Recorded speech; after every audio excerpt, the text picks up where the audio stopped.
Nilinaw ng Malacanang ang nabanggit na aspiration ni Pangulong Marcos para sa pagpapagamot ng mga pasyente sa ospital.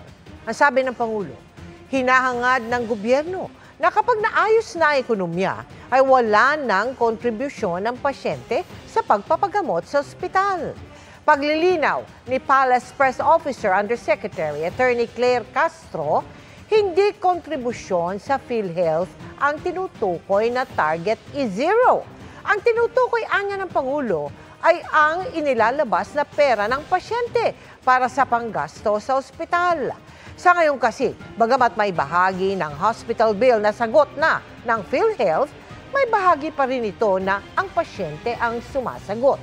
Ang target ay unti-unting palakihin ng sagot ng PhilHealth hanggang dumating ang panahong zero na ang kailangang sagutin ng mga pasyente sa hospital bill.